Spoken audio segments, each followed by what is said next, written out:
嗨，大家好，我是坦平叔，今天是2026年2月25号。这一期我们继续胡聊胡适，是胡威还有胡一金老师啊。今天这个胡适继续高涨，延续了昨天这个涨势。A 股三大指数集体上涨，截至收盘，上证指数涨 0.72%， 深成指涨 1.29%， 创业板指数涨 1.41%， 北证50指数涨 0.77%。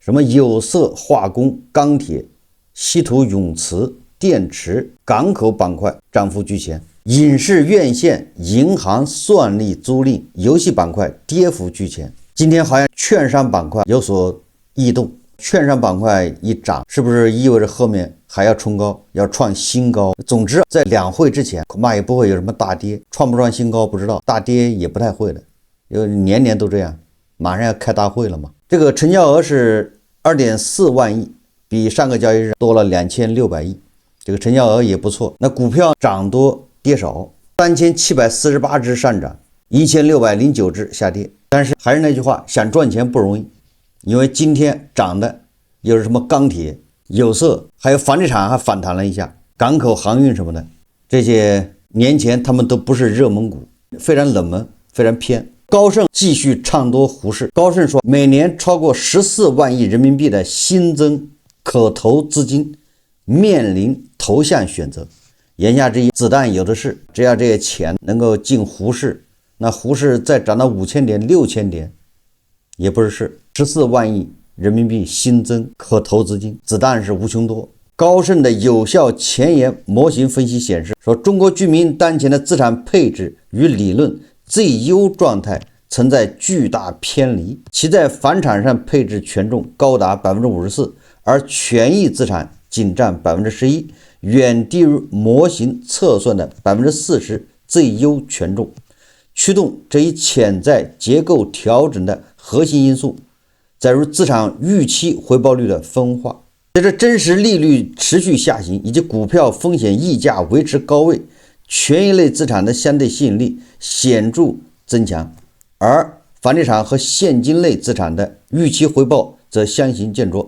这一变化不仅可能触发存量资本从超配的房地产和现金流向股市进行再配置，每年超过14万亿人民币的新增可投资金也将面临投向选择。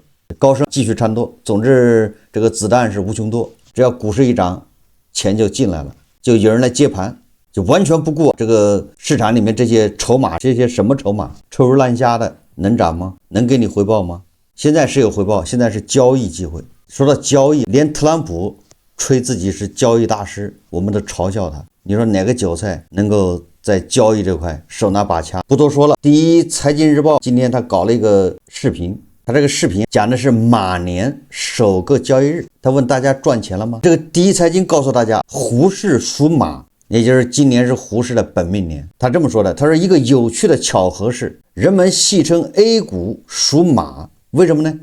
是源于上交所1990年开市，当时正值马年。如今 A 股已走过了3轮完整的生肖纪年，回首上一个马年，正处于 A 股历史上第8轮牛市，期间上证指数大涨近 60%， 而这个马年同样处于牛市之中，叠加2025年以来外资对 A 股市场的偏好回升，居民储蓄存款搬家、固收加资金以及理财资金入市等多重利好预期，不少股民期待复制12年前一路狂奔。原来我们的胡适是马氏，不是牛市，属马的。那也就是说，这个胡适已经36年了，我们老是不记得哪年开始的，36年，今年也是胡适的本命年。我只想问一个问题，就这36年到底有几个人赚钱了？有多少人参与？多少人真的说在胡适实现了阶层的跃升，赚到钱了？这36年里面有多少人参与了胡适？人数肯定不少，现在都2点几亿。你说36年下来一共多少人？真正赚钱的几个？能不能做到万里挑一？就是1万个人里面有1个人赚钱，能不能做得到？如果说1万个人里面只有1个人赚钱，这个事情这比去加盟一个餐馆还不靠谱。有没有一个机构，有没有什么交易所或者是中登公司或者哪个券商敢给出这个数字？36年来有多少散户在胡适赚到钱了？这个占比是多少？敢不敢说？36年有牛市，不全是熊市啊，对吧？高的时候涨到6400点是吧？还有5000多点的牛市也有赚钱的吗？我们先不说胡市，今天我看了几个视频，是关于华为的。那看完之后，我觉得问题似乎还挺严重。到底什么问题？就是关于华为年终分红的事情推迟了，到现在还没有下文。大家看视频。大过年的，对这个华为的退休员工来说，天都塌了。你知道华为的退休员工主要靠什么生活吗？他是没有退休工资的，他们主要靠分红。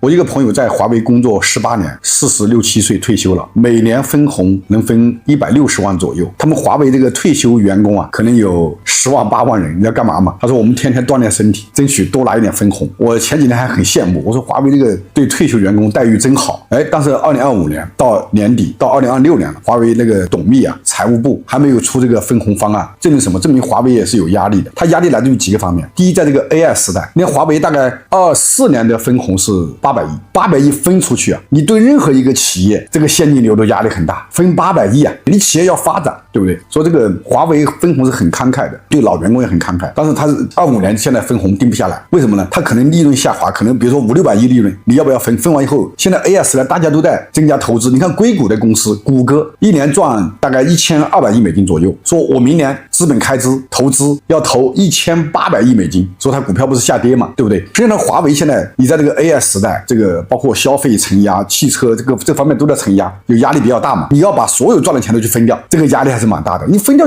这个企业就没有未来了，对不对？但他的老员工他又不得不分，因为他老员工是没有退休工资的，主要是靠分红。OK， 还有一个就是它这里面有个问题，一个企业对员工好，我愿意拿出钱来分红，没毛病，谁都喜欢。但这里面有一个分配的机制问题，它这样的，华为是对老员工，你退休了以后照样给你分红权，但是你现在你给他们现在几万人那个分完以后，给退休员工分了以后，那新的在干活的他就没利益了呀。这个问题就是华为最大的这个隐患，就是你对老员工他有贡献，我觉得应该一次性买断，而不能分红，应该把分红权给这个新的员工。真的，我们前几年羡慕那些从华为退休的人。真的，我见过退休有这么高的分红，导致这些退休员工说我们现在就是锻炼身体，说每个人健康活到95岁。这华为这个公司太好了，但是我现在感觉到这个模式很难维持，因为华为它不是上市公司。如果上市公司的话呢，我就新发股票，老员工你把老股卖掉，不管你卖的什么价格，那我也不管你了。新员工我新增发股票嘛，因为华为有独特的历史原因啊，它的股东超过200人，在国内是没法上市，说它这个华为已经是中国最优秀的企业了，现在也面临着分红权、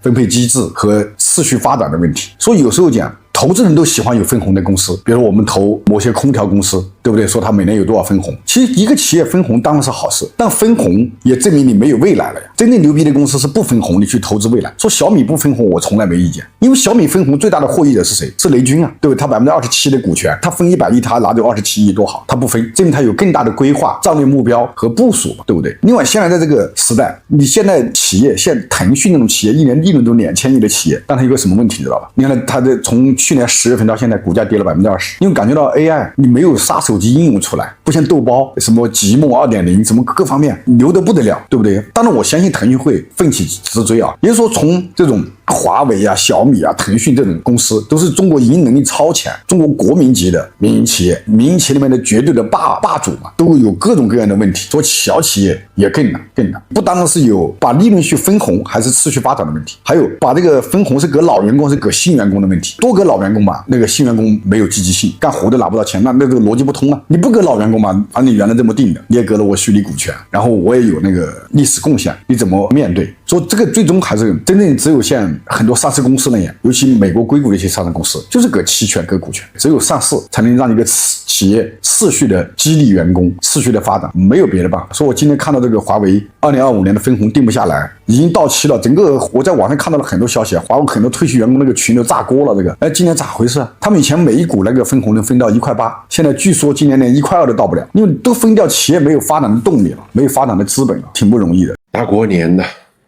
华为退休员工的群里面炸锅了。以前人人羡慕的税后收入，今年可能要缩水，甚至难产。这个事啊，不仅关乎华为那10几万员工的钱包啊，更是给所有老板上了一堂惊心动魄的股权课。往年这个时候，华为的分红方案早出来了，但今年到2月底还没动静呢。为啥呢？因为地主家也没有余粮啊。你想，一年要分出700-800亿的真金白银，这钱要是分了，投入研发做 AI 造芯片的钱就紧了，不分吧，几万名退休员工不干了。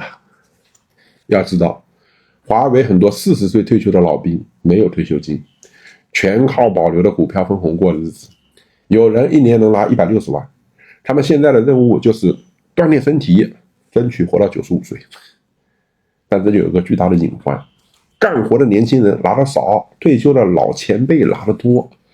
这种只增不减的终身分红，在高速增长期是神话，到了存量博弈期，就是沉重的现金流包袱。所以，创业的老板们啊，千万别无脑的去华为。华为能扛，是因为它有几千亿的底盘。哪个创业公司要是敢承诺终身分红，那就是在自杀。哪怕是华为，现在也面临着把钱分给过去的功臣，还是投给未来的战斗的艰难选择。真正的顶级管理，不是让老人躺在功劳簿上吃老本，而是永远把最大的蛋糕留给正在冲锋陷阵的人。至于这个视频里面讲的，我也不太清楚，是不是事实，我也不太清楚。毕竟华为官方啊，并没有出来说这个事情，大家都在聊这个事情。我只是想说，如果华为它的分红推迟、不分、少分或者方案有变化，实际上说明什么？它说明了一个什么问题？平心而论，咱们先不说别的，就从效益来说，华为是非常不错的。华为不能上市本身也是个遗憾。华为为什么不能上市？也很多人不理解中间原因。这大概在10年前，我上培训班啊，交易所搞的上市辅导班。我记得我去培训的时候，那个老师第一节课讲的就是拿华为举例子。华为为什么上不了市？是因为它的股权结构，不是它不想上市，不是它什么涉密，不是说它什么军事资产一大堆的传言，根本就不是它的股权结构，它上不了市，就这么简单。那个不写首付也不上市，为啥不上市？不是它不想上市，你看看后来闹着这事儿，不写首付一走之后，矛盾一暴露，知道这市上不了市，你说怎么上啊？还有一个网红超市说它终身不上市，不知道为啥。一般的说业绩不错的不上市，只有2个原因，一个就是股权没法上市，交易所证监会又不能给你单独的开个后门，要么就是有不可告人的原因，因为一上市毕竟一切都要暴露在阳光之下，各种监管、各种透明、各种审计，你就不能想怎么吹就怎么吹。你不上市你可以随便吹，没人就有权利要求核实，你也有权利不披露你的数字，而你披露了，你想怎么披露怎么披露。我个人觉得华为可以说从财务状况，从它的盈利，我觉得超过胡适里面这么多公司，你找不出几家比华为强的，就是从财务状况、盈利能力，至于说治理，至于它这个科技是不是前沿什么这些，咱先不说，就说从财务角度来说，连华为这样的公司现在都遇到困难了，你说你胡适那些讲故事的，我也不知道他讲到哪儿去。所以我们是要通过华为这个事情，要反观股市这5000多家上市公司，都在讲什么故事？连华为都现在都现金流要断吗？它这个营业额8000多亿，就上万亿，是创新高的，但是净利润是创新低，对吧？连华为都遇到这样的问题，在这种情况下，净利润创新低，继续给这个老员工分红，或者就给股东分红，第一个对现金流压力是非常大，这是最起码的，这是现实问题。还有一个问题是，作为一个科技企业，它还要不要未来？是什么意思？说你看这个谷歌、IBM 还有什么英伟达，他们都大量的资本开支要花在未来。你比如说什么算力、什么人工智能都要赌这个，那这个要花大量的钱的，不是说我招几个人，我们喊口号就行。胡适里面大量这样的公司，天天喊口号，什么那个叫什么杀毒软件的，对不对？人工智能火的时候，它叫 all in 人工智能，火的时候它就去加码，实际上它就在讲故事，割韭菜。但是大家想一想，这华为讲故事谁听？他又没上市，他只能玩命的去赚钱，把东西卖出去。大家仔细想一想，不管你对华为是什么个态度、什么个立场，但是他要想赚钱，那必须真金白银的，他把他的东西卖出去，也得到用户的认可，用户要掏钱，他这样赚到钱之后，他再拿来分红给他的股东。那你首先你把你东西卖出去，不管你是做新能源汽车、问界是吧，还是做华为手机。你要让用户掏钱，未来，所以你喊口号不行，你是真金白银投入研发，就是研发资本开支。那现在就蛋糕就这么大，蛋糕还在萎缩，它的现金流、净利润在萎缩吗？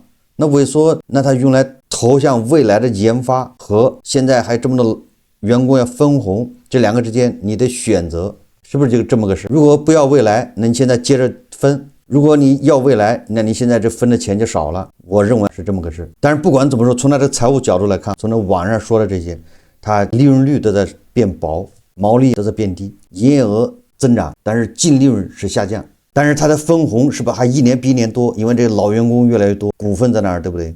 分少了，员工没有积极性。所以我看到这个视频，我反过来看到，就想到胡适，你这些妖魔鬼怪，一个个在那儿装神弄鬼的，连华为这样的正牌的这样的企业都艰难。华为的什么 AI 鸿蒙系统是汽车稳健安全，它主要是主打自动驾驶安全。海思芯片，你说哪个不要大量的往里投钱？这些东西你要不投，你要不接着投，它就半途而废了。你要接着投，后面还要烧多少不知道。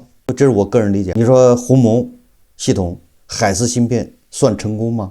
看你怎么定义。如果日本人、韩国人跑你这儿买这玩意，那说明你真成功了，是吧？全球人家跑到你这儿买海思芯片，完了之后我们制裁人家不卖，最先进的不能卖，阉割之后卖，那就是真正的成功了。所以任正非说，除了胜利，我们已经无路可走。这个还真不是吹牛，这确实你要是胜利，那就倒下。华为是上市公司啊，如果它是上市公司，它可以增发这个钱用于投向未来，用于研发。所以说华为这个模式，它在过去在那个时代确实它有一定的优越性。怎么说？比如说它不上市，因为它利润高，那个时候竞争比较弱，它的利润高，员工拿到高额工资、高额的分红，员工积极性非常高，能进华为，那所以说员工的积极性被极大的调动。员工都有股份，这个股份虽然说是虚拟的，后面会收回，但是你的股份越多，那你的分红越多，你干的时间越长，你的功劳越大，你的股份就越多，论功行赏，这是个好事。在过去一下把积极性调动了，但是现在华为已经到了一个转型的时候，全球科技公司在拼投入的时候，而华为它在这块赚的，它每赚点钱就要分。我也不是说不投入这个研发，它研发投入也很大，但是现在已经到了人家在研发上面叫更加投入下注，而华为已经无注可下，就这么个事。那怎么办吧？要么华为借钱，跟银行借钱发债，华为好像也发过债，所以华为分红迟迟没有下落这个事情，实际上反映的是中国顶尖的民营企业在 AI 时代面临的共同困境，就是如何在历史包袱、未来重仓、员工期待三者之间找到平衡。从退休员工群炸锅看上去好像是资金链的问题，实际上上升到股权激励机制在存量时代如何可持续这么一个命题。而作为胡适投资的人，在胡适搏杀的人应该了解这个。华为现在都遇到困难，你那些上市公司，那些还在亏钱的公司，他在讲什么故事呢？你说哪一只股票你能拿到老？你敢拿？你不敢拿，你只是交易，你先低买，什么时候涨一下你跑掉。如果华为玩不下去，你说还有几个所谓的科技公司能玩得下去？所以这是我最近在网上刷到的关于华为的视频，我很震惊的地方。正如任正非自己说的一样，含义要吹遍每一个人，不就到了华为了吗？好，这期节目我们就聊到这里，感谢大家收看。如果喜欢我的节目，欢迎订阅转发，也可以在下方留言评论，谢谢大家。